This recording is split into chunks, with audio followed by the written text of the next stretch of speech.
러시아 북한과의 관계는 노후 전쟁이 김정은을 살려줬어요. 돈 방석에 앉혀줬어요. 몇 조 정도가 들어가던 그런 어마어마한 돈이에요. 김정은으로서는 푸틴이 고맙죠. 시진핑으로서는 좀 껄끄러운 것 같아요. 이게 김정은이 봐라, 나를 무시하고 푸틴과 군사적 결탁을 해? 한미일은 실현의 해가 시작될 것 같아요. 현재 푸틴과 김정은의 관계는 실제로 어떤가요?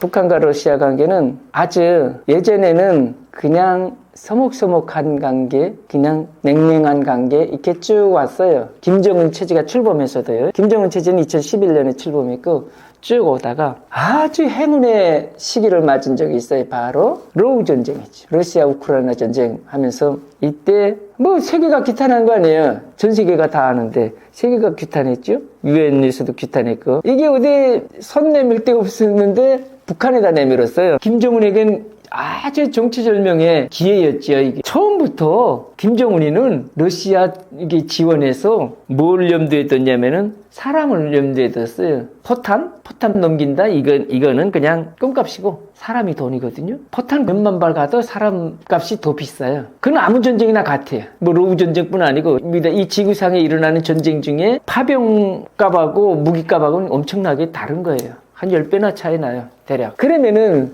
김정은에게 왜 이게 허적했어요? 김정은 돈이 그리운 사람 아니에요. 그 돈이 뭐예요? 북한 통치하는 데서 돈이 필요한 거잖아요. 독재자니까 더 필요하잖아요. 선물도 주고 자기 체제를 공고하려면은 엄청난 시설이 장비가 필요할 거 아니에요? 그거 다 돈이에요. 돈이 필요하니까 이제 푸틴의 그런 제안에 쌍서를 들었고 김정은이가 이제 쉽게 움켜했죠. 그래가지고 파병을 먼저 했죠. 파병을 비공개했는데 그게 6개월 뒤에 파병했다는 사실을 김정은이가 이제 직접은 아니고 간접적으로 실토했고 그 전에 우리 국정원이 자료에 의하면 16,000명이 파병되었고 거기서 전사자가 수천 명 나온 걸로 알고 있어요. 북한 당국에서는 한 1,000명, 북한 당국은 그런 거 방글지 않았는데 어쨌든 김정은이가 전사자들에게 훈장 박아주는 걸 보고 뭐 100명, 그리고 또 중서 주는 사람들에게 또 수십 명 해서 우리가 보건대 그냥 수백 명 정도로 알고 있지 북한은 정확한 숫자를 안 밝혔어요. 그 북한은 안 밝혔지만 우리가 추측해 본 데는 수천 명은 나왔어요. 전사자가 16,000명 중에서 제가 봐도 1, 2천? 그 이상은 나왔을 것 같아요. 그러면 왜 몇백 명만 그렇게 김정은이가 노동당 본부총사에서 저거 영정사진에다가 이거 영웅 메달을 다 하나씩 박아줬거든요. 김정은이가. 이 사람들은 죽기를 전사하는 순간을 아주 북한 말로 표현하면은 영예롭게 전사인 거예요. 그러니까 뭐냐면은 김정은 장군님 만세 하고 외쳤다든지 그 김정은이 배지를 뭐 품고 자폭했다든지 또 그 북한에 뭐 당증도 있고 뭐 여러 가지 그런 정치적인 그런 게 많아요. 그런 거를 품에 안고 전사했다든지 어쨌든 타인의 모범이 될 만하게 김정은에게 충성을 표현하는 그런 발언이나 행동을 한 사람이에요. 이 사람들은. 그 사람들은 모두 영웅칭호를 준 거예요. 즉 말하면은 일반 그냥 가다가 뭐 포탄 맞고 죽은 거 이런 것까지 다 하려면 그 1,000명 수명이 되는데 그걸 어떻게 다 해요? 안 하지. 그러니까 딱 표본적인 사람들만 그렇게 영정사진에다가 김정은이가 다 사진을 이렇게 그걸 매달하면서 이제 주민들에게 그걸 보라는 거죠. 보면서 뭘 느끼겠어요? 우리 아들이든 누구든 전쟁터에서 죽으려면 저렇게 죽여야 되네. 김정은 만세를. 공화국 만세, 노동당 만세. 이렇게 외치고 죽어야지 저렇게 빛나는 자리에 오를 수 있구나. 이 9명 전사자들은 공병부대에서 발생한 전사자들인데 사고자라고 봐야 되겠죠. 군이니까 뭐 전사자 맞는데 일하다가 지뢰 폭발로 뭐 여러 가지 사고를 해서 죽은 사람들인데 이 사람들에게도 용칭호를 주고서 대우를 해주는 거예요. 그래서 김정은이가 1월 4일인가 5일인가 며칠 전에 러시아 이제 노후 전쟁 우리말로 말하면 노후 전쟁이죠. 노후 전쟁 참전 용사들의 그 기념관을 짓고 있어요. 평양에다가 현장 가서 한번 시찰했고 그 딸하고 부인 데리고 가지 않았어요? 그리고 가서 뭐 식수도 하고 지게차도 운전하고 그랬어요. 그 금수산 태양궁전 옆에다가 짓고 있는데 그리고 그 뒤에 보이는 게 한 4, 5층짜리 집들이 고급 주택들이 보여요. 그게 이제 아마 모름지기 그 전사자 가족들 평양에 올려올 거예요. 올려서 평양 시민 되는 거죠. 그러니까 가만 그것만 놓고 보세요. 자기 아들이 아주 매국 전쟁터에 나가서 영예롭게 전사했잖아요. 그 덕에 남교이진 가족은 평양 시민이 됐어요. 고급 아파트에 들어왔어요. 방 4-5칸짜리 이런 고급 아파트에 입주했어요. 충성하겠어요? 안 하겠어요? 하는 거죠. 대르리요. 그 자식들이. 그 장교들이 또 자식도 있지 않겠어요? 그 자식들이 아버지가 그렇게 영웅이 됐고 기념관에 안치되어 있고 아버지 덕에 평양에 5칸짜리 호화 집에서 사는데 김정은에게 충성 안 하겠어요? 한다는 거죠. 그거예요. 그러니까 김정은이가 우리말로 말하면 시체 장사를 잘해요. 아니 조금 더 말할까요? 아니 지금 자기 할아버지 아버지도 그 시체 장사 아닙니까? 세계 최호화 궁전에다가 자기 아버지 할아버지 미라를 눕혀놓고서 뭐 하는 겁니까? 인민들이 와서 1년 내내 와서 머리를 쪼아리는 거 아닙니까? 충성하겠다고 김정은께 충성하겠다고 머리 쪼아리고 맹세하는 거 아닙니까? 그 시체 장사죠. 정치 시체 장사죠. 그걸 잘합니다. 김정은이가. 러시아 북한과의 관계는 아주 러일 전쟁이 김정은을 살려줬어요. 돈 방석에 앉혀줬어요. 그거 엄청나게 돈 우리가 대략 추정하는데 몇 조 정도가 들어가는 걸로 알고 있고 북한에 한 몇 년의 예산과 맞먹는 그런 어마어마한 돈이에요. 북한 그렇게 큰 경제가 아니니까 그런 어마어마한 돈이 들어갔으니까 김정은으로서는 푸틴이 고맙지요. 푸틴은 군사 장비나 시설을 조금 지원해 줬고 돈은 지원해 준 건 맞아요. 확실하게. 아니 김정은이가 바보예요? 그 돈 안 주면 당장 철수하고 공병부대 무슨 공병부대 단 철수하고 말죠. 돈 잘 준다는 거예요. 푸틴이. 왜냐면 푸틴으로서는 또 세계 지금이야 자기하고 손잡을 만한 그런 사람이 없어요 지금. 그렇잖아요 지금. 세계 각국에서 이제 거짓 망타되던 두 사람인데 그 러일 전쟁이 김정은을 살려줬죠. 앞으로 이 두 나라는 북한과 러시아는 돈독한 사이로 변함없이 갈 겁니다. 돈독한 관계로 변함없이 갈 걸로 예측하고 있어요. 김정은과 시진핑은 어떤가요? 푸틴은 이 둘의 관계에 어떤 영향을 미치고 있나요? 시진핑이 제보건대는 2년 전인가 푸틴을 김정은이 이제 평양에 초대해가지고서 군사조약을 맺었어요. 그걸 이제 왜 맺었냐면은 러시아의 파병과 군사 지원을 하기 위한 명분을 세우기 위해서 조약을 맺었죠. 그런 거 없이 하기는 그러니까 이제 먼저 그걸 맺었고 내보냈죠. 근데 이게 시진핑으로서는 좀 껄끄러운 것 같아요. 왜냐면은 얘들 봐라, 얘 김정은이 봐라, 나를 무시하고 푸틴과 이제 군사적 결탁을 해? 거기서부터 이제 좀 불쾌하고 좀 찝찝한 기분이었던 것 같아요, 시진핑이가. 그러면서 이제 그 이후로 저거 많이 차단됐죠. 그 무역관계, 코로나 끝났을 때예요. 코로나 끝났음에도 불구하고 북한도 안 열고 중국도 안 열었어요. 그 세간 이거 통과를. 아주 껄끄러운 관계였어요. 그러다가 이제 시진핑이 작년 10월에 건군절 하지 않았어요? 행사를 하지 않았어요? 중국인민 해방군 열병식 하면서. 그때 이제 시진핑이 그래도 천안문 막루에 자기하고 푸틴이 올라가기보다 자기하고 김정은, 푸틴 이렇게 3명이 올라가는 걸 더 그리웠댔는가 봐요. 시진핑이. 그래서 이제 그 초청장을 보냈죠. 보내니까 이게 또 김정은은 참 어찌 보면 이게 복도 많아요. 어쨌든. 그 시큰둥하던 시진핑한테서 또 이런 초청장이 왔어요. 김정은은 그냥 이게 앉아서 떡 먹는 거예요. 왜냐면 그 막루에 푸틴과 시진핑하고 나란히 선다? 이거는 김일성, 김정일 시대에서도 상상도 못했던 거예요. 그 앞전에 트럼프가 김정은이를 만날 줄 누가 상상했어요. 북한 주민들 입장에서. 상상도 못했어요. 그런 상상을 작년 10월에 한번 또 북한 주민들은 놀랐어요.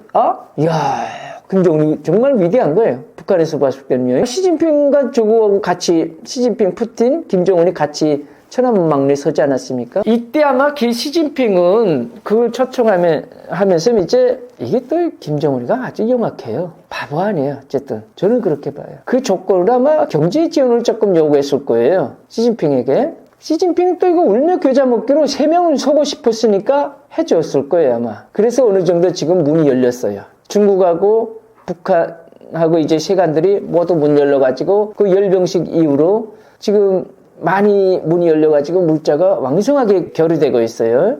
모르죠. 시진핑이 또 무슨 석궁량이 있는지 모르겠는데 제가 지금까지 이 겉모습을 보면은 김정은은 엄청나게도 운이 좋아요. 저 사람. 푸틴에게서 받은 제안도 운이 좋고 시진핑에게 받은 제안도 운이 좋고 우리도 대통령이 중국 갔다 왔지만은 그런 역학관계도 있지만은 어쨌든 김정은으로서는 삼국동맹이라고 해야 되겠죠. 자기네 북한과 중국과 러시아. 이 동맹은 아마 우리, 한, 미일, 이 삼각동맹 있듯이 아마 그거는 더 신냉전 시대라고 볼까? 이거 완전히 작년 10월 천안문 광장에서 보여준 그 그림 이후로 북한의 그런 삼각동맹은 더 돈독해지지 않을까? 저는 그렇게 봅니다. 2026년의 북중러 한미일 동맹은 어떻게 흘러갈 것으로 생각하시나요?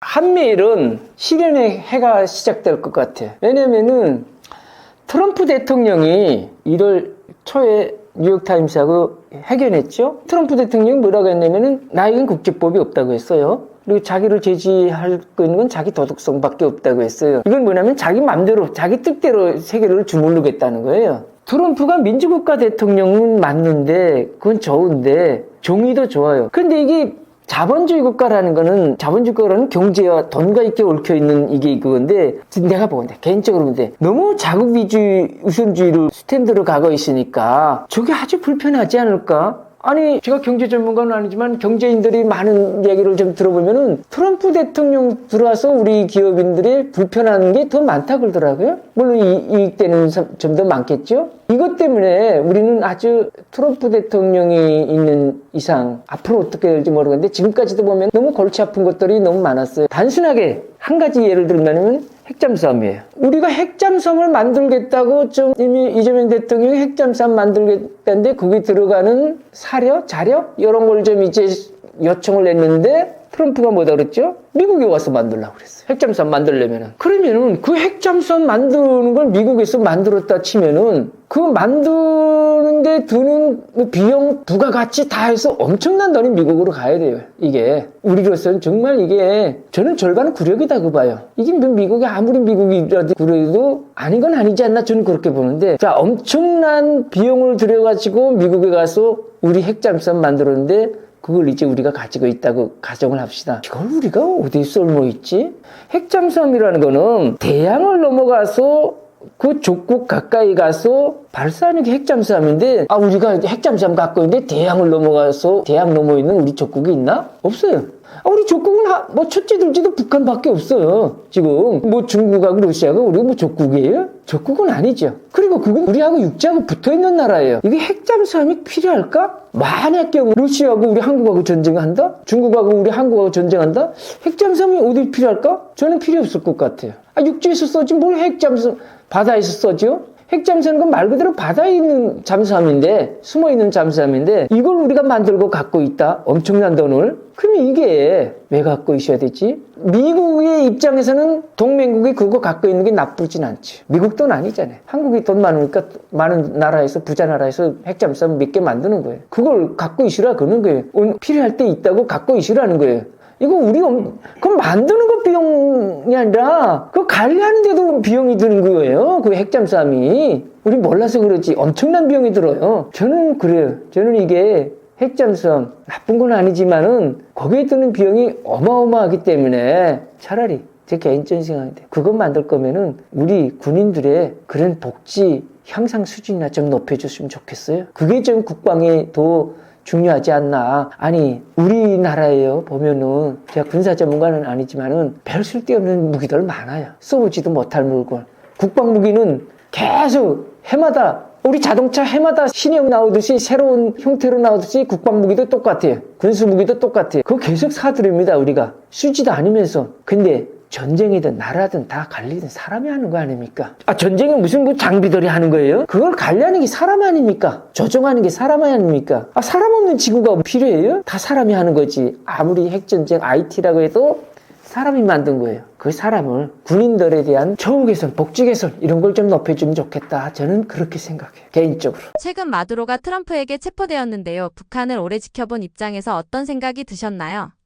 1월 3일 날이죠. 트럼프 대통령이 전 세계를 깜짝 놀라게 한 뉴스를 이제 하나 공개했지요. 그거는 바로 베네수엘라 현직 대통령 마두로를 체포해서 미국으로 압송했다 이거죠. 아마 많은 사람들이 충격을 받았을 것이에요. 뭐 현직 대통령을 어떻게 저렇게 할 수 있지 했는데 보니까 마두로가 아주 그 미국의 미운 털 박히는 일을 많이 했더라고요. 미국의 기업이다 자본 투자를 많이 받아가지고 국유화를 해버렸죠. 그 다음에 이게 아편하면은 미국에서 제일 치떨리는 인물이 마두로예요. 전 세계에서 가장 이거 위험한 인물이 마두로고, 그리고 이제 이 마두로가 사회주의 편향적인 정책을 많이 폈지요. 집권 한 10여 년 했죠. 13년인가 이렇게 이상을 했을 거예요. 근데 계속 사회주의 정책하면서 정책이만 좀 몰락됐고 국내 경제가 마비됐고, 뭐 베네수엘라 카피가 휴지장 된 한 배낭 갖고 가도 생산병 못 산다는 건 뭐 뉴스를 통해서 전 세계가 다 알아요. 베네수엘라 여성들이 단돈 2달러? 3달러에 뭐 자기 몸을 판다는 거는 뭐 세계적인 다 뉴스예요.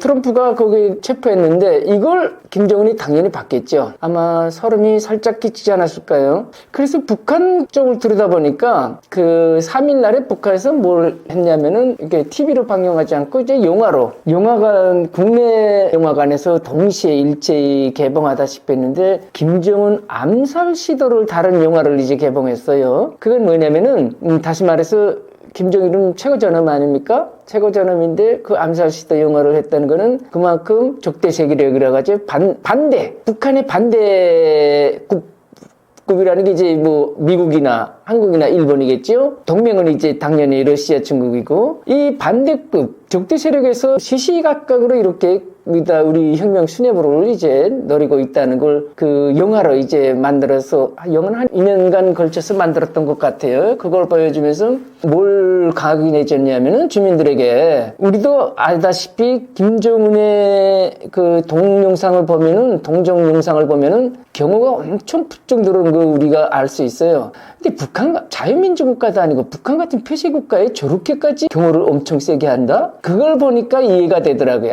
마두로의 체포, 그 다음엔 그 전에도 계속 그건 역설적으로 김정은이 테러에 대한, 암살에 대한 스트레스를 많이 받고 있구나. 그만큼 자기 경호진을 중강하는 것을 보고 그랬던 것 같아요. 김정은이가, 그러니까 그걸 보면서, 마두로를 보면서 결국은 주민들에게 더 바싹 통제를 하고 자기 경호를 강화하는 명분을 세우는 거죠. 영화 보여주고 그런 걸 하는 거는. 그러면서 또 이제 미사일도 동시에 발사하지 않았습니까? 어쨌든 그 흔한 일이지만은, 김정은은 알게 모르게 마두로의 체포를 보고 자극을 좀 받았을 거예요. 대신 이제 김정은 경호는 엄청나게 부쩍 높아졌다고 저는 그렇게 봅니다. 여담이지만 제가 이제 한국에 와서 30년째 살고 있는데, 처음에 한 30년 전에도 그때는 안기부였죠. 그 사람들이 그러더라고요. 김정은이 주변에 왜 김정은을 김정일이죠. 그때는 제거할 만한 인물이 없는가. 그게 좀 미스터리다 그래요. 저도 연구해봤어요. 한국엔 이제 김정일이라는 사람이 있어가지고 박정희를 이제 시해하지 않았습니까? 그래서 내가 한국에 김정일가 있었는데 왜 북한에는 그런 사람이 없을까? 그때나 지금이나 생각해보면 이런 것 같아요. 김재규는 세상을 아는 사람인 것 같아요. 당연히 민주국가에서 살았으니까 한국이라는 자유민주국가에서 외신 뉴스도 보고 외국 소식도 알 거 아니에요. 그런데 김정일의 주변 사람들은, 경호 사람들은 외국 소식을 알까? 모르는 것 같아요. 전혀. 그러니까 완전히 김재규는 외국을 알고 세상을 알았으니까 저 박정희가 나쁘다 하고서는 방아쇠를 당겼어요. 그런데 김정일 주변이나 김정은 주변의 그 경호원들은 바깥을 모르는 거예요. 바깥을 못 보니까 비교가 안 되고 그 사람이 나쁜 거를 알 수가 없는 거예요. 김정은이 나쁜 점을 알 수가 없는 거예요. 그 차이인 것 같아. 그러니까 옆에서 총진 사람들은 있어요. 그 총진 사람들이 이게 자가 깨어가지고서는 이건 아니네 하고서는 의식이 남바돼가지고서는 이제 그 방아쇠를 당긴 거 아닙니까? 그런데 김정은 주변에는 그럴 만한 사람들이 없다는 거죠. 쉽게 말하면은, 제가 이렇게 비유하면 어떨지 모르겠는데, 박정희 주변의 경호원들은 사람이었어요. 그리고 김정은 주변 사람들은 사람일까? 나는 아니라고 봐요. 동물일 것 같아. 세상을 모르니까. 딱 그것만 보니까. 사람이라는 게 세상을 알고 창조성, 자의성이 있는 게 사람인데 그 사람들은 그게 없어요. 이거 제가 원론적으로 크게 말했고. 그러면은 마두로 체포돼가지고 김정은도 이제 신경에 자극될 것이고, 과연 그 주변 사람들은 대체 어떤 혜택을 받을까, 이런 것도 좀 궁금해할 것 같아요. 시청자 여러분들이, 독자분들이. 아주 잘해줘봤자 이제 북한에서 잘해주는 거죠. 우리하고 비교했을 땐 그렇게 뭐 잘해준 대우는 아닐 것 같아요. 워낙 뭐 남북의 국력 차이가 한 60배 차이 나니까 뭐 우리 북한의 뭐 군수 도지사 이런 사람들 우리 여기 대한민국의 일반 아마 영세민 수준만 못할 거예요. 아마 생활 수준이. 그들은 이제 뭐 국가에서 주는 그런 명예나 이제 감투 같은 건 있죠. 그런데 제가 비교할 때는 그 사람이 받는 월급을 미화로 계산해 봅시다. 그러면은 북한의 뭐 총리 도당 책임비서 도지사지요? 시당 분당 책임비서가 있지 우리말하면 시장 군수인데 이 사람들의 수준이 받는 월급이 미화로 2, 3불도 안 됩니다. 그럼 뭐예요? 아니 우리나라 여기 대한민국에 내가 살아볼까? 여기 휴지 지는 할머니도 그 영세민 그 기초생활수급자라고 하나요? 그런 사람들은 1년에 그냥 7, 80만 원 그 지금의 동에서 생계보조비 받더라고요. 이거 비교가 됩니까? 안 된다는 거죠. 물론 나라 경쟁력도 기준으로 다르겠지만은 북한의 그 간부들은 뭐냐면 우리하고 다른 게 그 사람들에게도 자유가 없어요. 똑같이 폐쇄적인 사회에서 똑같은 통제를 받고 똑같은 사상 교육을 받고 산다는 거죠. 김정은의 주변에 경호원들 있지 않습니까? 넥타이 메고 다니는 것들.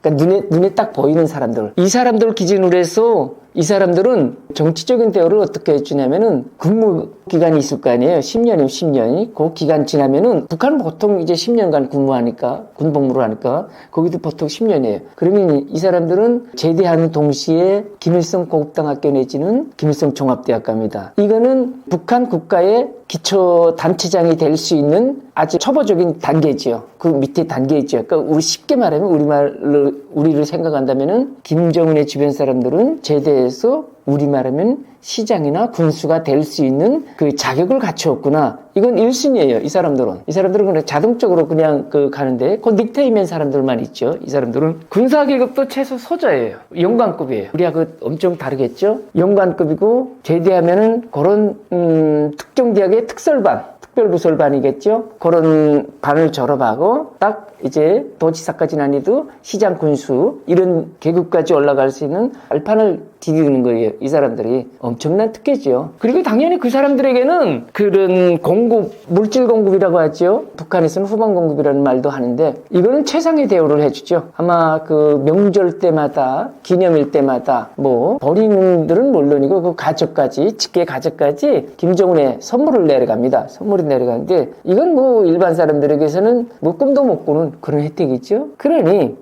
이 사람들은 김정은을 보위하는데 방패가 되는 거죠. 성세가 되고 방패가 되는 거죠. 자기 한 목숨 바쳐서 김정은이 한 대 날아오는 족탄을 막아버리는 거죠. 그래서 아마 그런 그 세계 대통령 경호사에 아마 김정은만큼 그렇게 그 특별한 그렇게 아주 철저한 완벽한 경호를 하는 데는 없을 거라고 저는 봅니다. 김정은의 경호부대가 모두 한 10만으로 추산되는데요. 그러면은 대한민국 사람들은 자꾸 의심스러워 하더라고요. 아니 그게 말이 돼? 우리 기준으로 생각하면 말이 안 돼요. 우리는 청와대 하나만 지키면 되잖아요. 거기 뭐 한 개 몇 개 대대만 있으면 되잖아요. 그리고 뭐 관저도 그 안에 있고 뭐 관저 바깥에 있다도 거기 무슨 뭐 한 개 대대? 뭐 그렇게 되잖아요. 그 다음 뭐 있어요? 우리 뭐 지방마다 무슨 대통령 별장이 있어요? 없잖아요. 북한은 각 도, 8개 도죠. 8개 도에 김정은이 비밀 별장이 다 있습니다. 이게 한 개 별장에 2개, 3개 대대가 지킵니다. 5, 6천 명이 지키죠. 엄청나죠. 메인 별장은 원산에 있어요. 메인 별장은. 이거는 뭐 다른 별장이 한 5배, 6배나 엄청나게 큽니다. 여기는 뭐 한 개, 뭐 몇 개 연대가 지킨다고 해도 과언이 아닐 거예요. 그 지방에서 김정은의 별장 지키던 탈북민들이 많이 여기 왔어요. 제대해가지고서는 이제 뭐, 이렇게 다 이제 최상의 대우를 해주는 건 아니거든요. 일반 병사로 이제 근무했던 분들은 뭐 그래도 제대해서 자기 고향으로 보내는 게 최고의 특혜죠. 왜냐면은 일반 병정이라면은 그것도 없어요. 그냥 모두 북한 말로는 무리배치라고 하죠. 근데 제대 10년간 제대가지고 이번에 간석지 건설장으로 몇만 명 간다 하면 그쪽으로 우르르 가고 이번에 평양시 주택건설장으로 몇만 명 간다면 그쪽으로 우르르 제대시켜서 군복 벗겨가지고 그렇게 보내는 게 북한의 룰이에요. 북한 제대 군인 사회의 풍조예요. 근데 이제 김정은의 경호부대는 이제 그렇게까지는 안 보내고 자기 고향으로 보내고 거기서 이제 같이 앞에서 말했지만 닉타이맨 사람들, 딱 김정은을 밀착 경호하는 사람들은 엄청난 그런 특혜를 받고 김정은의 경호부대가 그래서 전국에 그 비밀 별장 이 사람들 지키는 것까지 다 합해는 10만 명 충분히 넘습니다. 평양에도 전국에 이제 8개 별장이 있다 그랬죠. 8개도에 한 10여 개 별장이 있어요. 평양에는 뭐 더 말할 것 없이 그 이상 있지요. 거긴 뭐 김수산 태양궁전, 그 김일성 김정일 시신이 있는 그 궁전, 그 북한에서는 김일성 살아있다 그래요. 김일성 김정일이 살아있다 그래요. 정신적으로 영원히 우리 함께 있다고 하고, 그러니까 살아있는 수령하고 똑같은 그 수준의 이제 경우 그런 걸 해요. 똑같이 김일성 시신 옆에 똑같이. 거기 뭐 그것뿐입니까? 뭐 평양에는 뭐 대표적으로 김정은 간저도 있지만은 대동강 초대소도 있고 뭐 여러 군데 김정일의 그런 비밀 별장들은 많습니다. 심지어 김정은만 전용 이용하는 지하철도 있어요. 그냥 지하철 역사가 있어요. 금수산 기념궁전 지하에 그 전용 역사가 있을 정도니 상상이 안 가는 거죠. 그래서 북한 김정은에 지키는 10만 명의 경호부대가 있는 이상 트럼프가 마두로를 체포하듯이 못할 거예요.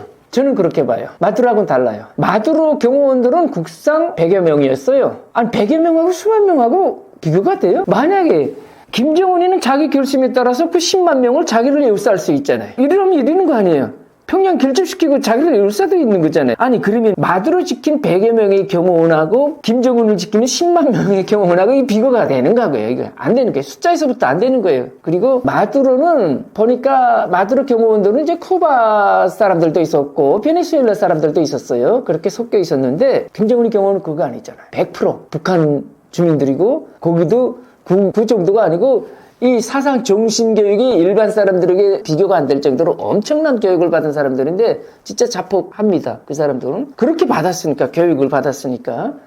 아마 트럼프 경호원들한테 자폭 교육 줬을까? 안 준 것 같아요, 내 생각에는. 그 비교가 안 돼요, 그거는. 정신교육은 전 세계에서 북한을 따를 나라가 없어요. 5살, 6살 내가 받았잖아요. 6살, 7살 때부터 김일성, 충성, 이게 총폭탄 됐잖아요. 이런 정신교육을 받는데 그 경호원들이 오죽이나 하겠어요? 트럼프는 마두로를 김정은처럼 못할 것 같아요, 내 생각에는. 그리고 또 이번에 그 감망해보니까 중국과 러시아가 마두로 체포해보고 별 시큰둥한 반응을 보이더라고요. 만약 김정일에게 트럼프가 저런 잣대를 들이댄다면은 어떨까? 그래도 별 차이가 없지 않을까? 저는 개인적으로 그렇게 보는데, 문제는 마두로하고 김정은은 다르다. 핵이 있잖아요. 마두로에게 뭐가 있어? 무슨 핵이 있어요? 휘조각 같은 돈밖에 없는데 거기는 마두로 원이 있는데, 원이 있는데 그거 정치가 잘못돼서 그 나라는 그렇게 세계 최고의 부유를 깔고도, 그렇잖아요. 그 엉덩이에 깔고 앉아서도, 그 석유를 깔고 앉아서도 고지처럼 사는 거 아니에요. 이 정치가 잘못된 거예요. 사회주의 정책을 계속 한 거 아니에요, 마두로가. 그러니 김정은은 뭐 80년 사회주의 정책이, 그건 뭐 사회주의도 아니지만 어쨌든 독재 정책이죠. 독재 정책을 했지만은 핵이 있잖아요. 트럼프 마두로하고 다른 게, 그 핵 뒤에 핵을 만들어준 거는 당연히 러시아라고 보고, 저는 북한을 지탱해주는 경제적인 그런 버팀은 중국이라고 봅니다. 그래서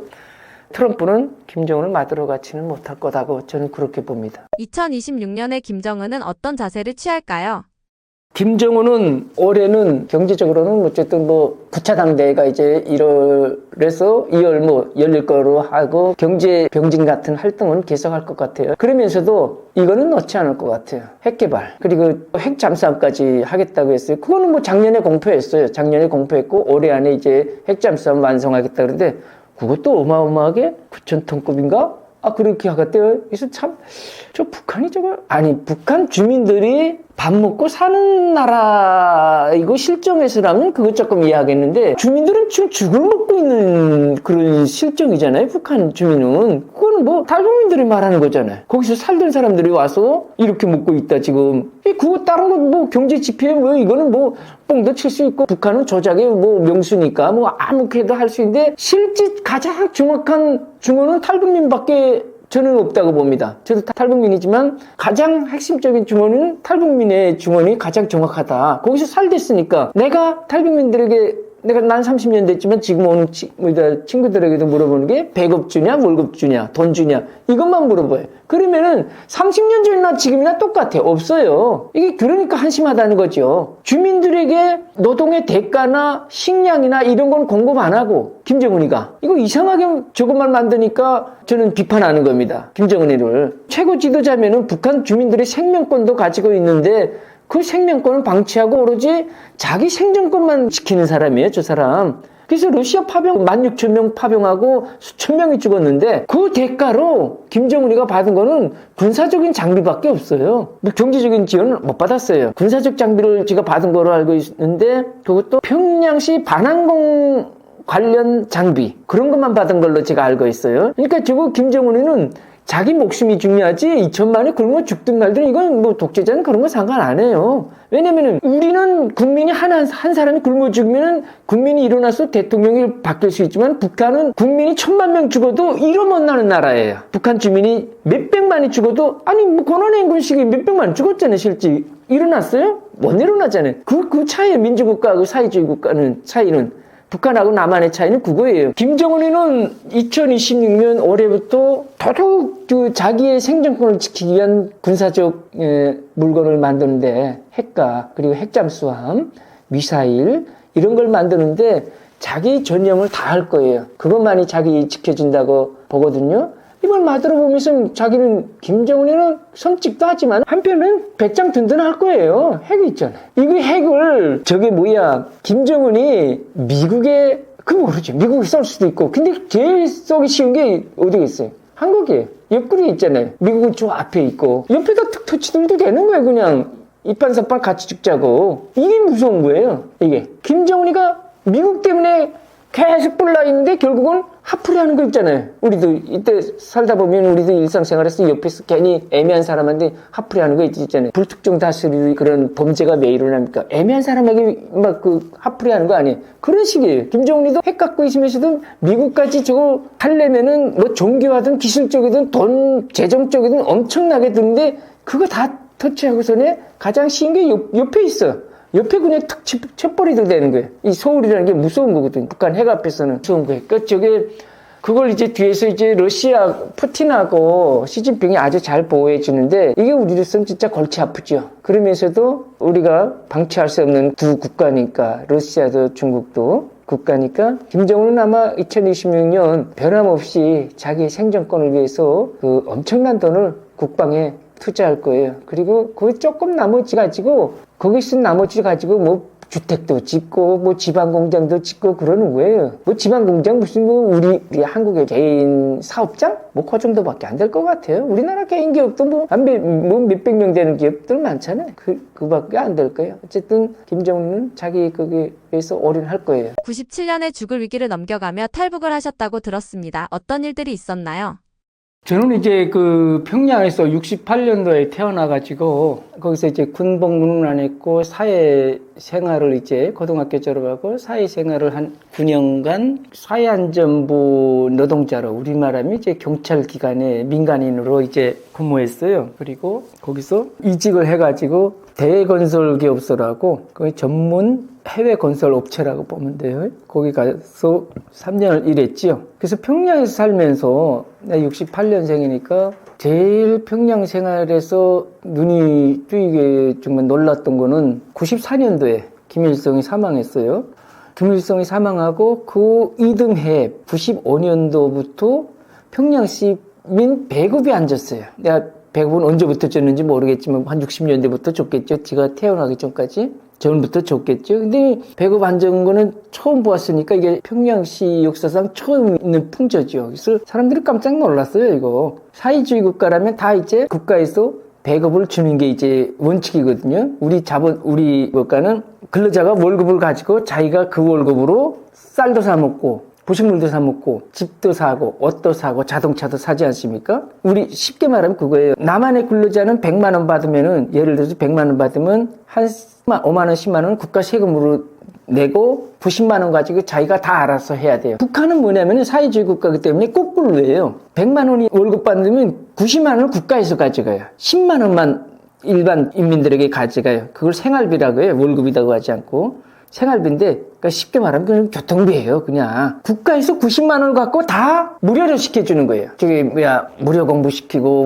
무상치료 시켜주고, 주택도 그냥 주고, 다 그러는 거예요. 그러면 이게 좋은 사람에게는 좋지만 나쁜 사람에게는 나빠요. 왜냐면은 내가 평생 자식이 없거나 결혼 안 하거나 미혼자도 있잖아요. 이 사람들은 자식이 없는데 다 교육비를 다 떼버리는 거예요. 자기 집은 그냥 단칸짜리 한 칸에서 그냥 사는데 이 사람한테서 집값 다 떼가지고서는 다 국가에서 큰 집 지어줘가지고서는 누구에게 준다? 당에 충성하는 사람에게 주는 거예요. 잘못된 거죠, 당연히. 그러니까 자본주의는 자기가 받아가지고 자기가 알아서 살고, 사회주의는 국가가 알아서 배급 주고 집 주고 공부시켜주고 다 이러는 거예요. 이건 정말 잘못된 거예요. 그러니까 그런 사회였는데 북한은 95년도에 김일성이 사망하고 96년부터 식량 배급 안 주니까 평양 시내에 그냥 골목골목에 고지들이 생겼고, 95년도에 고지들이 생겼고 완전히 꽃제비다 그러죠. 방랑 소녀들, 소년들, 이거 길거리 또 다니는 유람골식 소년들 꽃제비다고 해요. 이런 애들이 이제 막 넘쳐났어요, 평양 시내에. 그래서 이제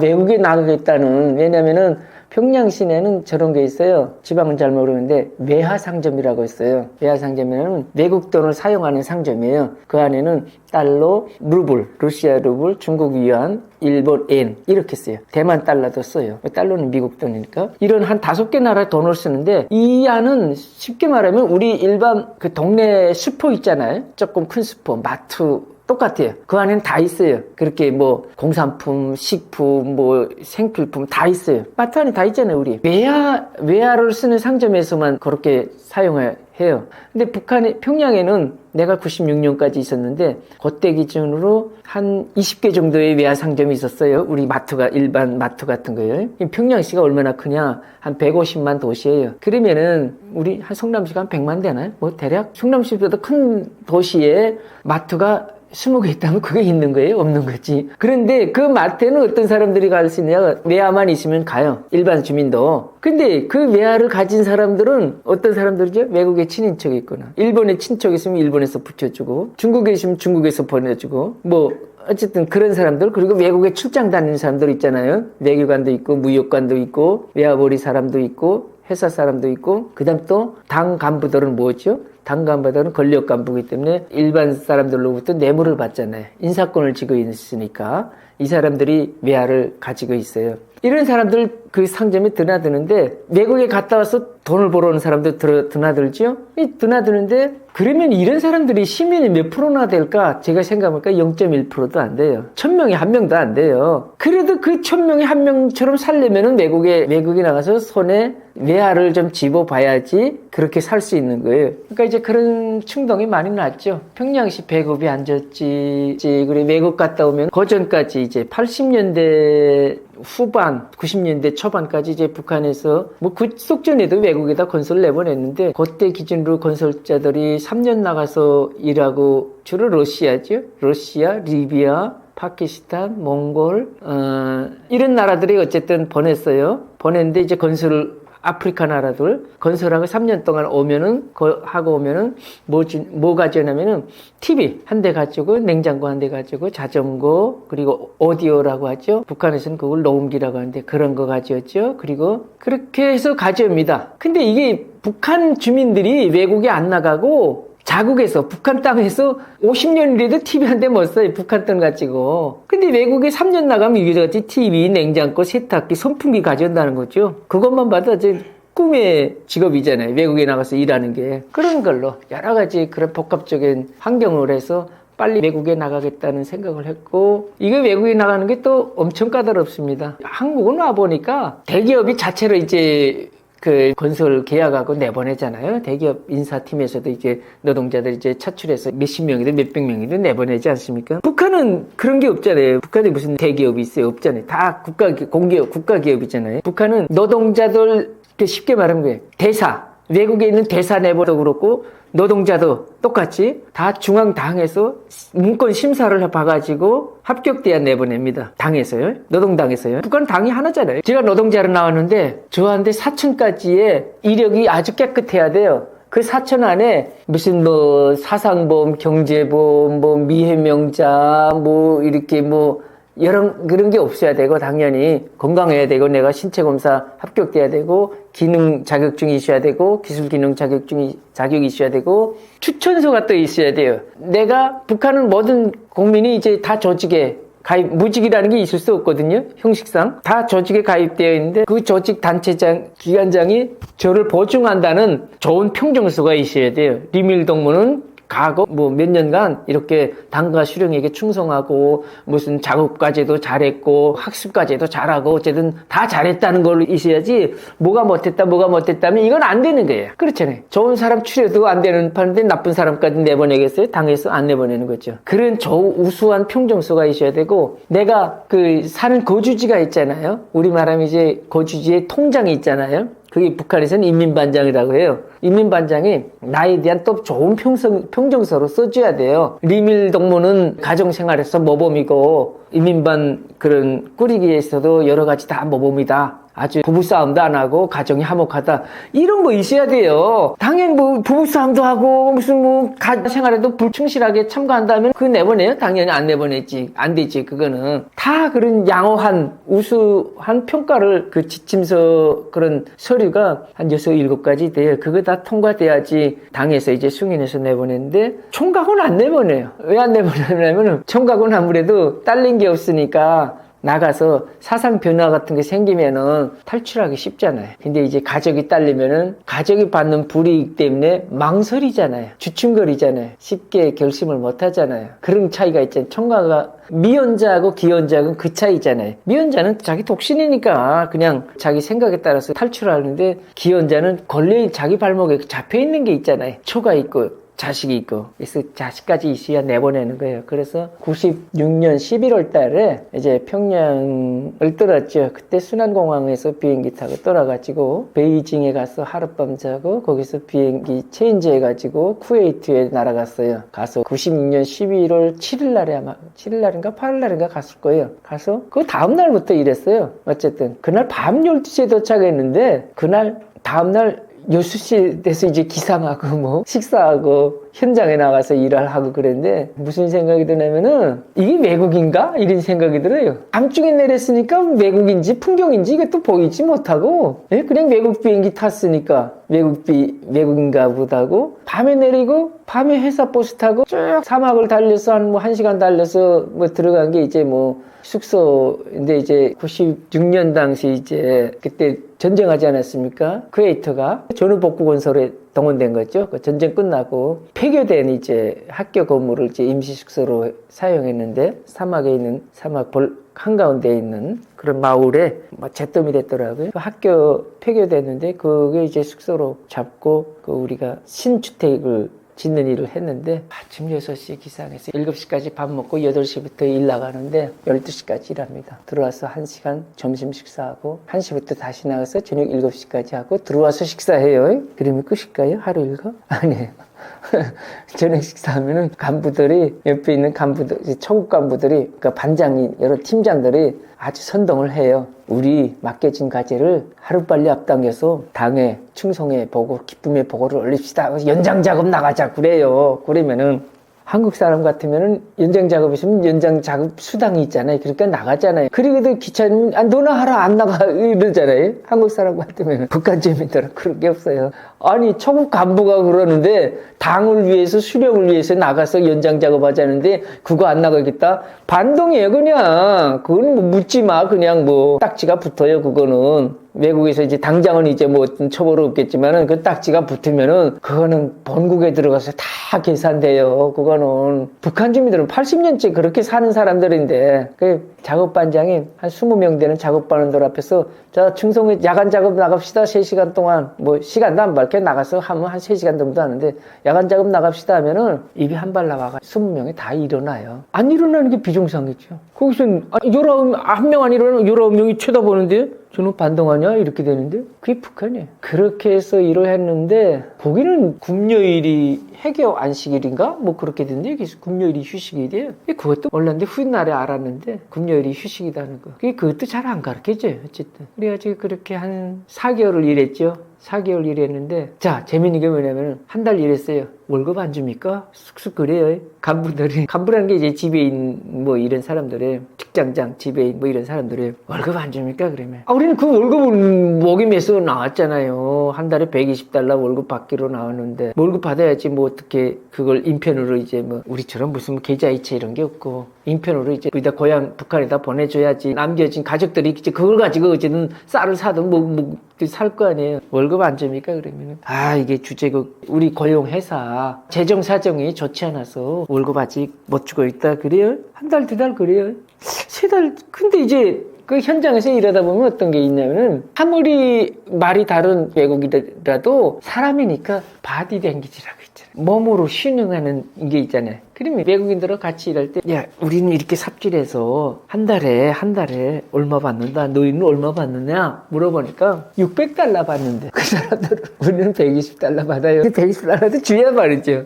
이게 완전 혈압 오르지, 뚜껑 열리죠. 그러면 자기는, 아니, 저희 너희는 월급 타냐? 자기는 꼬박꼬박 매달 25일 날마다 오는데, 받는데요, 그냥 600달러씩. 이 사람들은 600달러 받고, 자기가 컨테이너 잡고, 슥슥 해결하고, 자기가 비행기 표가하고 다 하고 하는 거잖아요. 우리는 이제 공동숙소로 120달러 받는 대신 공동숙소고, 비행기고, 우리다 일시불로 다 우리 북한에서 알아서 해주고요. 그래도 아마 제 생각에는 절반 남아는 당에 들어가요. 당에서 그런 이윤이 없으면 하겠어요? 무슨 노동자들 딱 그냥 그 받는 거 다 노동자들 주면 뭐 당에서 왜 그런 거 하겠어요? 당에서도 이윤이 하니까 지금 그걸 하는 거 아니에요? 지금 우리를 내보낸 거 아니에요? 절반 이상은 당에서 받는 거예요. 근데 이제 문제 그 120불도 안 되는 거죠. 그러다가 이런저런 사정되다가 3달, 4달째 하는 소리가 월급 왜 안 줍니까? 그러면 당에서 아직 주라는 지시가 없습니다. 간부들이. 그러면은 당이라는 거는 우리 뭐 한국에서 당이라는 게 무슨 뭐 국민의힘 뭐 더불어민주당 이런 당이 아니에요. 북한의 당은 노동당인데 수령이에요, 수령. 그냥 김정일이에요, 김정일. 그냥 한 사람이에요, 그냥 당이. 아니 김정일이가 주지 말라는데 거기다 누가 반론이 해요?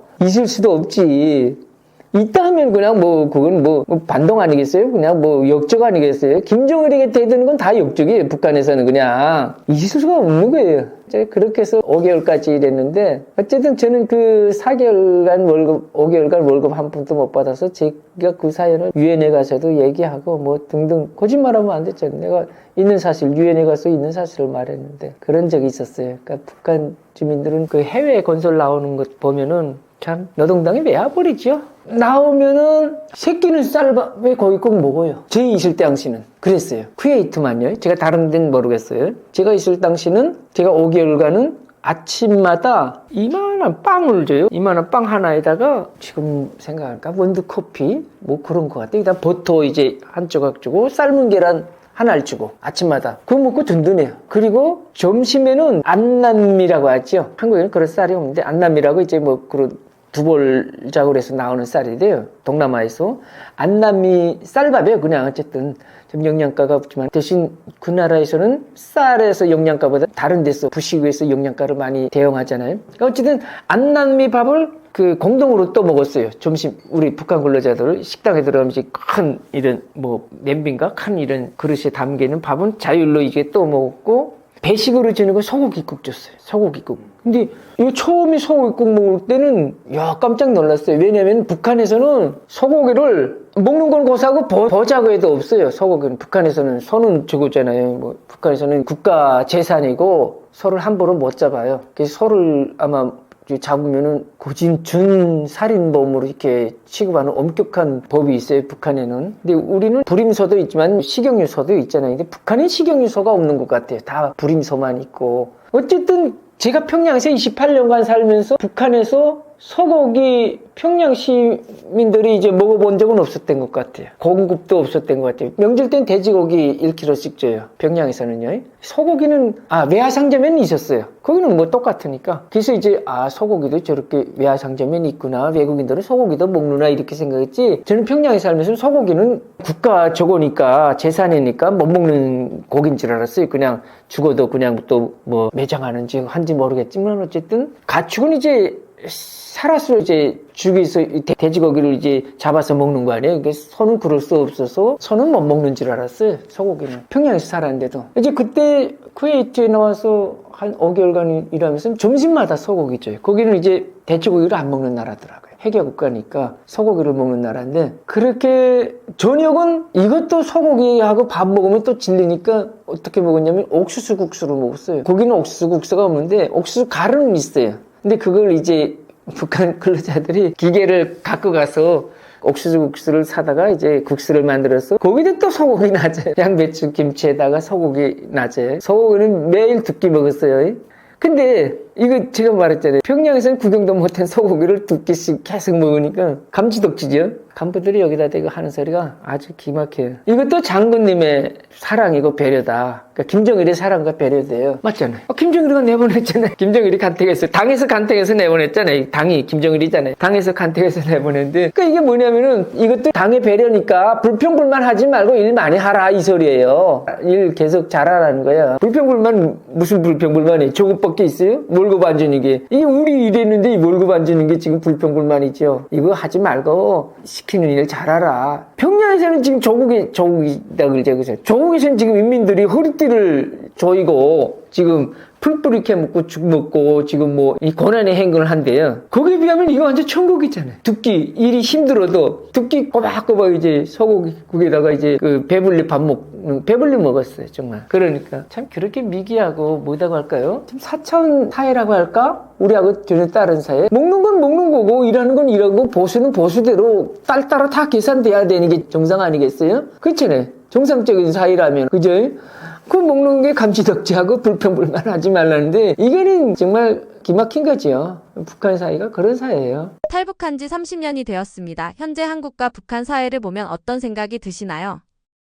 제가 한국에 97년도 왔으니까 올해로 이제 꼭 30년째 되네요. 그래서 이제 후배는 계속 오잖아요. 저희 후배들이. 북한 체제가 없어지지 않은 이상 그건 뭐 멈추지 않을 것 같아요. 그 사이가 정상적인 배불리 밥 먹고 사는 사이라면 탈북민이 별로 없을 것 같아요. 90%가 어쨌든 고진 90% 이상은 배고파서 온 거 아닙니까? 탈북민들이 뭐 외교관으로 왔든 어디로 왔든 다 어쨌든 거기 비전이 없으니까 온 거 아니에요?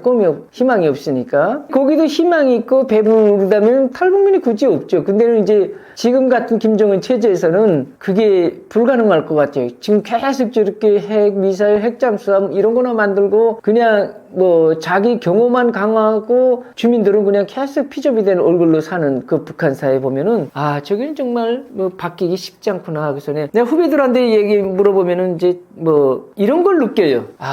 저기 김정은 시대에 들어와서 변한 거는 뭐냐면은 눈에 보이는 물질적인 모습이라고 할까? 이런 사회적인 분리적인 이런 모습은 많이 변했어요. 제가 있을 때만 해도 상상도 못했던 지방의 현대화 이런 건 김정일 시대에서 상상도 못했는데 김정은 시대에서는 지방도 수도의 시설 못지않게 아주 현대적으로 짓더라고요. 이런 거 관광 도시 원산하고 삼지연 이런 거 도시 발전하고 그다음에 뭐 문화 휴양 이런데 뭐 많이 하는데 평양시 내 고향 평양이니까 평양시도 뭐 제가 있을 때보다 30년 지금 보니까 김정은 시대 지금 15년째 아닙니까? 완전히 뭐 일대 혁신으로 기적이다 할 정도로 많이 변했어요. 안 변한 게 뭐냐면은 안 변한 거 있어요. 주민 사상, 통제, 교육. 이거는 절대 안 변했어요. 이거는 그때나 지금이나 똑같다는 거죠. 그래서 우리가 북한을 볼 때는 제가 이제 30년째 북한을 보지만은 뭐 앞으로도 보겠지만은 북한을 볼 때는 외부에서 보이는 것만 봐가지고 북한을 다 판단하지 말라. 그 안에서 눈에 안 보이는 것들을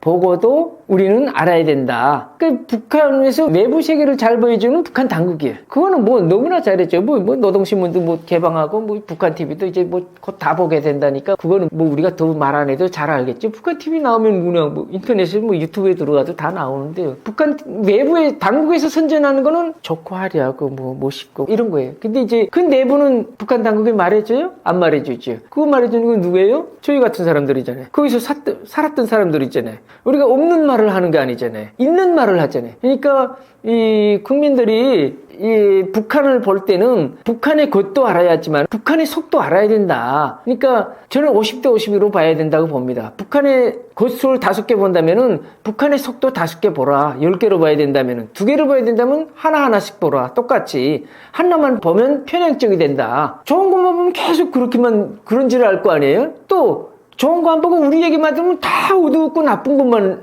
있는 줄 알 거예요. 그러지 말라는 거예요. 북한 당국이 선전하는 것도 보세요. 똑같이 우리가 얘기하는 것도 참고하세요. 저는 이 말을 하고 싶어요. 그러니까 30년 동안 와서 보면은 대한민국 국민들에게 좀 답답하다고 할까? 대한민국 사회 답답한 거는 북한은 안 변했잖아요. 그냥 김정은이라는 뭐 지도자만 이렇게 바뀌었지 무슨 뭐 그리고 제가 말했죠. 외형적인 그 모습이나 바뀌었지 그 내부는 안 바뀌었는데 한국은 뭐냐면 특수성이 있는데 5년마다 정권이 바뀌어요. 이것도 잘 가야 5년이에요. 그저 못하면 그냥 한 1, 2년에 바뀌잖아요. 우리 뭐 최근에 뭐 너무나 가까운 시기에 그런 적이 많이 있었잖아요. 그런 경우 했잖아요.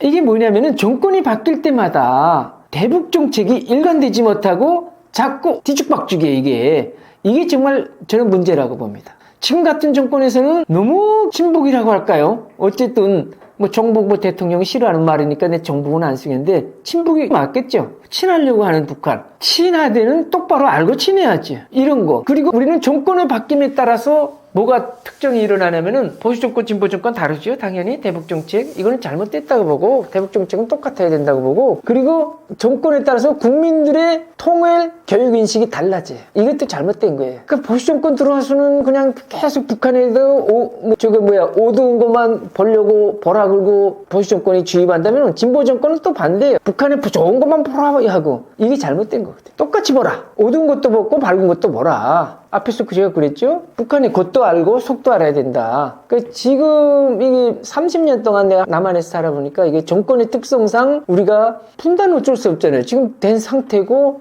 통일까지는 이거 계속 전제되는 상황이고 우리는 그 상황에서 살기 때문에 바로 알아야 되잖아요. 북한이 무인도인 나라가 아니잖아요.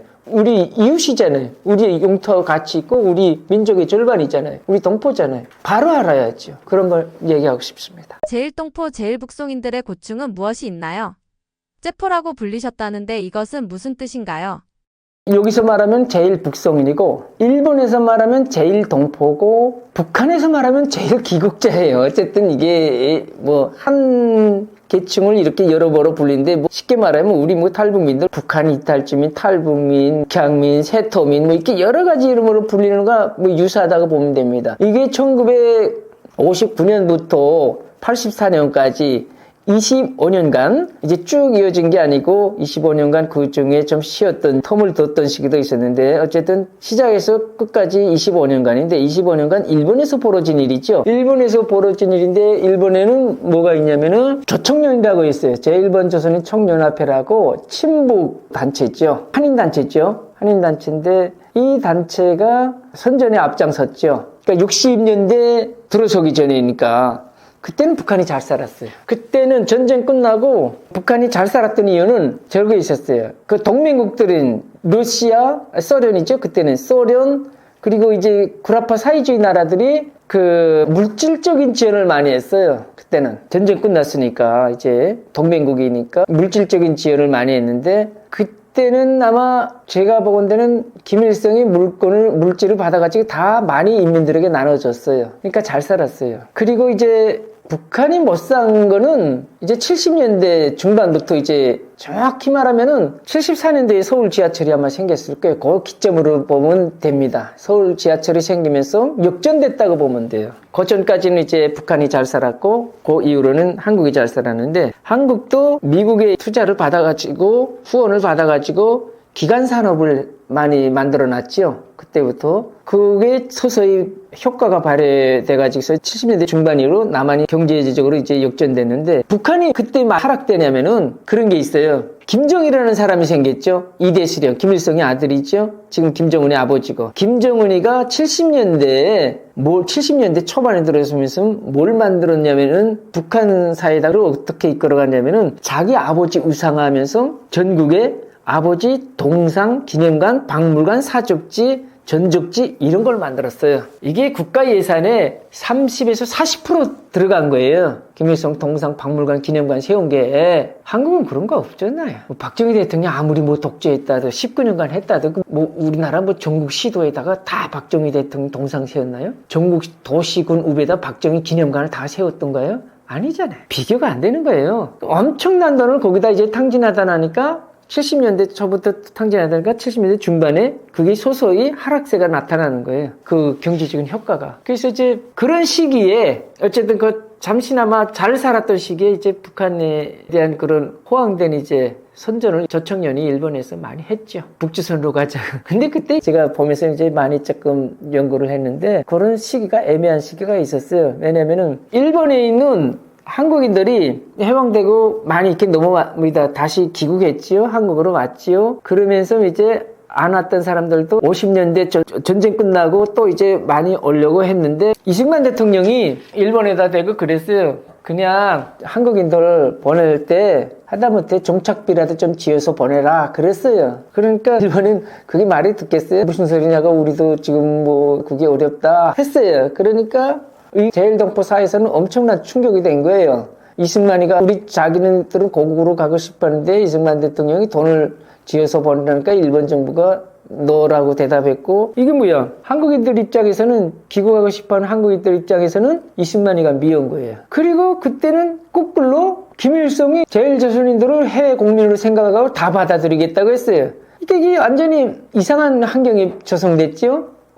그러니 김일성이 좋아서라기보다 이승만이가 미우니까 북쪽을 선택한 거예요. 많은 사람들이 그때 당시. 그리고 선전하지도 기막히게 하지 않습니까? 북한은. 그때나 지금이나 똑같아요. 무상치료국가, 세금 없는 나라, 일자리 다 해주고 뭐 무료 교육 해주는 나라, 뭐 똑같아요. 그때나 지금이나. 북한 정권이 생겨서부터 하는 소리니까. 그러니까 이게 제일조선인들이 거기에 현혹이 되죠. 당연히. 세상에 무상치료국가? 무료 교육의 나라? 세금 없는 나라? 집 다 주고 뭐 일자리 다 주고. 일본에서 듣기는 그렇게 들리잖아요. 가보진 못했고 뭐 지금처럼 뭐 인터넷이 있는 시기예요 뭐예요. 아무것도 없는 시기잖아요 그때는. 그러니까 그게 많이 현혹됐죠. 그러니까 이제 한반도는 전쟁이 분단되면서 이제 해방되면서 분단이 됐잖아요 남북으로. 그리고 전쟁 마치면서 공고히 분단됐죠. 1차 분단됐지만은 전쟁 끝나고 완전 더 공고하게 분단됐죠. 그 전까지 45년 전까지 한반도는 하나였잖아요. 조선이라는 나라였잖아요. 그때는 한국은 48년도에 생긴 이름이고 그때는 이제 조선이었는데, 조선에서 넘어온 사람들은 그때는 하나였으니까 조국은 맞아요. 한반도가 맞아요. 그 이후에 조선인들이 많이 일본으로 간 게 1900년대 초반부터 많이 갔어요. 많이 가는데 그 한 3, 40년간 많이 넘어갔을 때는 조선이라는 나라가 하나였으니까 엄연히 말하면 조선 남북을 분단을 떠나가지고 조선이 조국은 맞아요. 자기네가. 그렇잖아요. 그죠? 그래서 이제 그때 진정한 어머니 쪽으로 찾아가자고 조청년에서 그런 선전을 했고, 그렇게 해가지고 59년 12월 달부터 시작해서 넘어갔는 게 보통 한 번에 1000명 이상씩 이제 대형 그런 배를 타고 이제 북한으로 갔죠. 그때 원산으로 갔어요. 초기에는 원산으로 가가지고 가니까 그 증언자들을 많이 제가 인터뷰에서 들었어요. 후손들이 있잖아요. 그 1세들은 이제 다 8, 90인데 북한에서 죽은 사람도 있고, 근데 그 자식들 있잖아요. 자식들도 이제 내 나이잖아요. 보니까 제가 탈북민들 이제 인터뷰들 많이 하다 보니까 그런 사람들이 있었어요. 자기 부모는 이제 60년대 일본에서 넘어와가지고 북한에서 살은 이제 제일동포죠. 그걸 이제 은어로 째포라고 해요. 제일동포를 째포라고 하는데, 자기는 제일동포의 후손이고 우리 부모는 제일동포였고 째포였고 우린 이렇게 살았고. 그래서 이제 그건 북한에서 잘 몰랐어요. 제가 평양에 살면서도. 왜냐면 그 다른 계층이니까 우리 쉽게 이제 북한은 뭐 그런 계층 벽이 이제 두터워가지고 잘 이렇게 희석되지 않아요. 북한 사이는. 그래서 전혀 몰랐던 사이인데 여기 와서 같은 탈북민이니까 알게 되었고, 나는 노동자 집안의 자식이고 이쪽 A씨 탈북민은 째포의 자식이고 같은 탈북민이잖아요. 한담, 사담 이런 얘기하면서 그런 얘기를 많이 들으면서 이게 제일동포들의 비운 사고나 한국에서 벌어지지 않았지만은 일본에서 벌어졌지만은 우리 한인 문제고, 조청년이라는 단체, 그런 사익단체라고 할까? 어쨌든 그런 단체에서 범행으로 이어진 건데, 이게 어쨌든 또 크게 보면 국제적인 문제예요. 왜냐면은 그걸 처음 요구한 것이 북한이에요. 북한에서 이제 그 제일동포들을 이제 받겠다고 요구했고, 왜냐면 첫째는 인력 부족이잖아요. 전쟁으로 북한은 뭐 인구가 우리보다 절반밖에 안 되고 전쟁으로 또 많이 죽었고 인력을 좀 보충하고 싶은 생각이 있었고, 둘째는 저거겠죠? 북한이 36년 일제 강점 받으면서 일제가 만든 시설이 많이 있잖아요. 그 시설은 일본 사람들이 만들었고 일본 내에 있는 제일 조선인들이 필요했고, 아무래도 일맥상통도 있죠. 그리고 셋째는 돈이지요. 아무래도 일본이 잘 사는 건 아니까 잘 사는 나라 주민들을 앉혀놓으면, 여기다 북한 땅에다 들여다 놓으면 이렇게든 저렇게든 돈이 들어오는 거예요. 안 그러겠어요? 국가에서는 당연히 수수료떼는 거고, 송금이라는 거 오잖아요. 그 사람 아무 나라나 같을 거예요. 그거는 뭐 자본주의 뭐 사회주의 떠나가지고 사람 사는 사회는 돈이라는 게 이게 들어오고 나가고 하잖아요. 잘 사는 나라에서 못 사는 나라에 돈이 가잖아요. 그럼 국가에서 그걸 받아서 송금도 있잖아요. 개인 송금도 있고 기업 뭐 후원금 있고 당자금 있고 많아요. 북한에서 뭐 정확한 통계 없지만은 일본 제일 북송인들 덕에 얻은 이익은 엄청날 거예요. 아마 수십억 달러는 되지 않았을까? 저는 그렇게 봐요. 지금까지 보면은 수억 달러, 수십억까지도 되지 않았을까? 이렇게 봐요. 그 오랜 기간을 이렇게 함축해 보면요. 그 엄청난 복합적인 관계가 되니까 북한이 이걸 먼저 제안했죠. 제일조선인들을 이제 받겠다.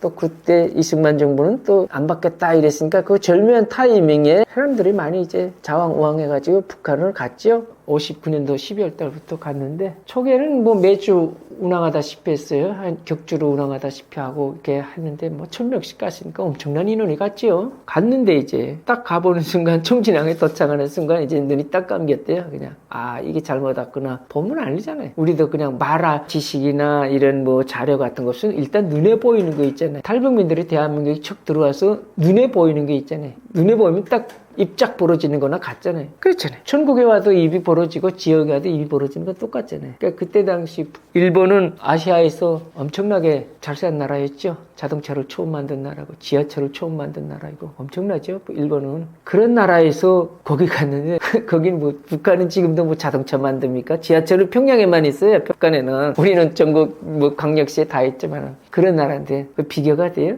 60배나 차이 나는 그런 경제 우리 한국하고도 60배나 차이 나는데 일본하고는 한 100배나 차이 나지 않을까요? 뭐 대략 뭐 그런데 가니까 눈이 딱 감기지 않겠어요? 그렇지만 갔으니까 어때? 거기서 살아야지. 그렇게 해서 사는 사람들 많아요. 그래서 그 후손들이 지금까지 일본에 정착한 제일동포 후손들이 거기도 한 200여 명 되고 또 한국에도 그 이상이 있어요. 이 탈북민들은 제일동포 후손은 아버지 부모의 고향이 또 일본이니까 일본이 또 조국이라고 할 수도 있고 또 탈북민 동시에 탈북민이니까 또 한국이 조국이라도 할 수도 있고 그렇잖아요. 자기는 북한에서 태어났잖아요. 부모는 일본에서 태어났으니까 부모 고향 가서 사는 탈북민도 있고 아이 난 그래도 내 나라 내 땅이 좋다 그래서 한국에서 사는 탈북민도 있고 그렇게 지금 살고 있어요. 이 모든 과정을 겪고 나서 한국에 오셨을 때는 어떤 느낌이었나요?